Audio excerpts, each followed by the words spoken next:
Okay mga boss, Mio Sporty na nalolobat yung battery. Yan, 12.7 pag hindi umaandar. Try natin paandarin.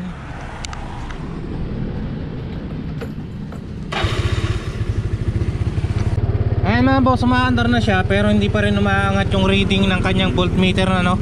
So ang ibig sabihin mga boss, hindi nagcha-charge yung battery, ano?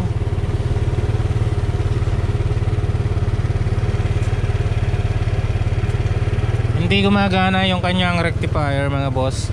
Yun nga mga boss, ang gagawin na lang natin is ipo-full wave na lang natin, ano? So mayroon tayong TTGR rectifier. Ito yung gagawin natin, gagamitin pala natin.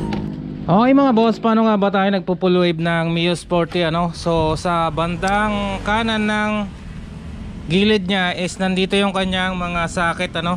So bubunutin natin to mga boss. So bali dito sa Mio Sporty mga boss is wala na tayong kinakalkal sa kanyang stator, ano? So hanapin lang natin yung black wire. Ito yung black wire mga boss, ano? Bubunutin natin yung black wire saka yung yellow red wire. So ang matitira lang sa kanyang socket na flat ay yung white wire, ano? Ito naman wag na nating pakialaman to mga boss kasi ito yung kanyang pulser. So yung socket na flat lang yung bubunutin natin. Tatanggalin natin yung black wire at saka yung yellow red wire. Okay mga boss, tanggalin na natin yung black wire, no?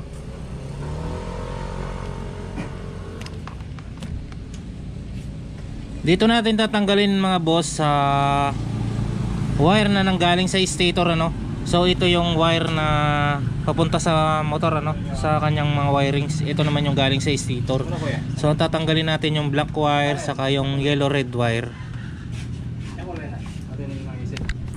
So kapag natanggal nyo na mga boss yung black wire saka yung yellow red wire, babalik nyo yung socket, ano? So may iwan yung white wire dito.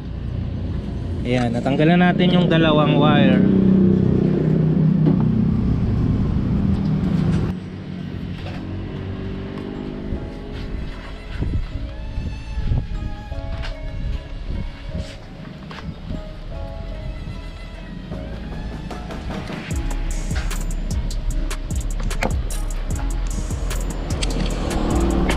Okay na nga mga boss, kapag natanggal nyo na yung black wire saka yung yellow red wire, yung black wire mga boss ay dudugtungan nyo ng extra wire, no? Papunta dito sa kabitan ng rectifier sa socket nya. Tapos yun naman yellow red wire is iti-tape nyo na lang yun. So hindi na natin gagamitin to.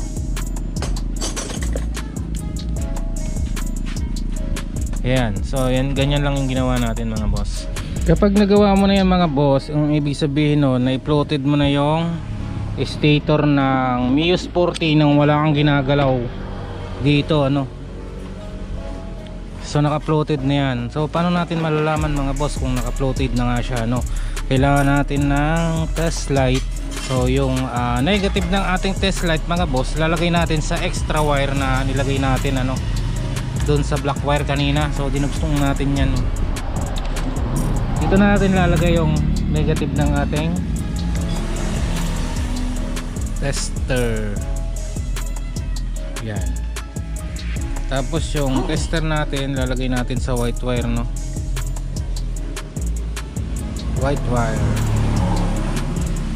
So ayan, kapag nasa white wire na siya, start natin yung motor ng mga boss.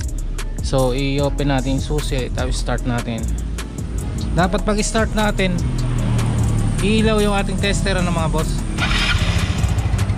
Okay, so ayan mga boss, umilaw na nga siya. Ang ibig sabihin nun, na-uploaded na natin yung ating stator, ano? So pwede na nating ilagay yung ating TTGR rectifier na 4+1. So bakit 4+1 yung gagamitin natin mga boss? Kapag 4+1, may sarili na siyang ilaw na galing dito sa rectifier, no? Dito manggagaling yung kanyang ilaw sa headlight. So hindi mo na siya kailangang i-battery operated.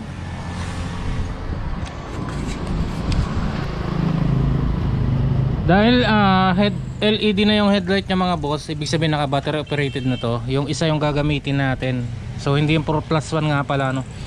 May dalawang klase yung TTGR mga boss, isang 4+1 yung may sariling headlight, saka yung battery operated yung headlight ano. Yung black, may black to. Ito naman mayroong white red. So ito yung gagamitin natin, yung may black.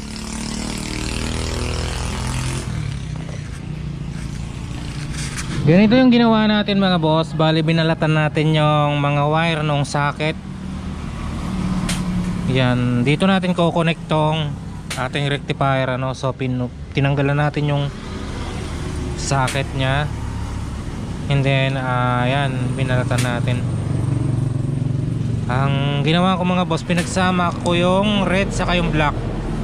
Tapos i-connect ko silang dalawa dito sa red. Yan. Kukonik ko muna. Sunod kong i-connect mga boss yung nilagay nating extra wire na kinabit natin dito sa black wire no, na galing sa stator. So ikakabit ko to sa pink ng rectifier. Tapos susunod ko mga boss yung white wire. Ang ikakabit ko dito mga boss ay yung yellow wire ng rectifier. So ito.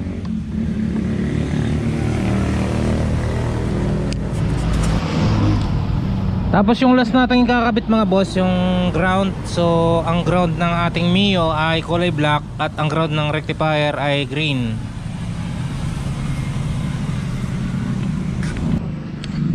So ayan na mga boss, nakabit na natin lahat ng wire. Yung extra wire na nilagay natin na kulay blue ay kinabit natin dito sa kulay pink, at saka yung white wire na kasama ng floated mga boss ay dito natin sa yellow nilagay. Yung ground ng Mio is black at yung ground ng rectifier ay green. Tapos yung red at saka black wire ng rectifier mga boss ay pinagsama natin, tapos kinabit natin dito sa red.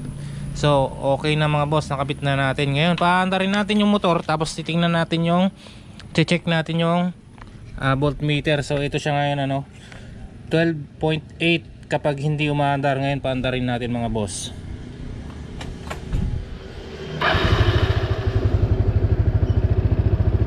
So ayun na nga mga boss, diba 12.7 lang kanina yan kahit umaandar. So ngayon umakyat na siya ng 13.8 at pag trenotel mo,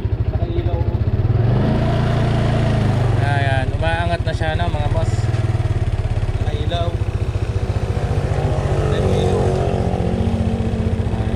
440 na siya mga boss. So okay na no.